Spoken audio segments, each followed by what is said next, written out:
Во срцето на Ватикан, зад вратите на Систинската капела, 133 кардинали од целиот свет ќе одлучуваат кој ќе биде новиот папа, 267-миот во историјата на католичката црква. На конклавата секој ден ќе има 2 круга гласања, еден наутро и еден попладне. Првиот чад, символ на гласањето, се очекува денеска околу 19 часот.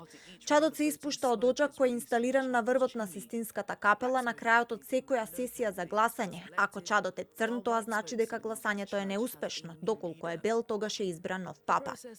И додека црквата е под зголемен притисок од внатрешни скандали до прашања за иднината на верата во современиот свет, пораките се дека сега е клучниот момент дали ќе се избере единство или поларизација.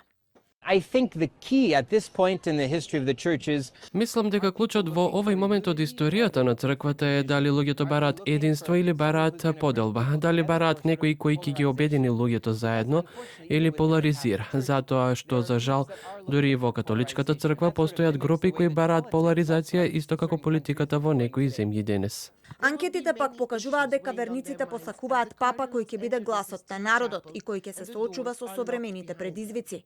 Велат дека конзервативните ставови веќе не се доволни. Мислам дека новиот папа треба да биде отворен, не конзервативен. На црквата и требаат бројни промени, да не биде толку конзервативна.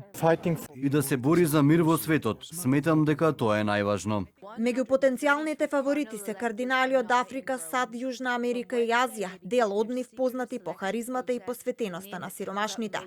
Се спомнуваат имиња како Пиетро Паролин, државниот секретар на Ватикан кој се смета за одличен дипломат, Луис Антонио Тагле, реформатор од Филипините со прекар азискиот Франциск, Роберт Превост, умерен кардинал од САД, унгарецот Петар Ердо, кардиналот од Гвинеја Роберт Сара, кој пак беше критичар на папството на Франциск. Изборот може да трае со денови, а внимателно ќе се следи секој чат од оџакот на Систинската капела. Ке добија ли светот папа кој ќе гради мостови или таков кој ќе ги зацврси традиционалните зидови? Одговорот можеби ќе пристигне уште вечерва со бел чат и ново име на чело на католичката црква.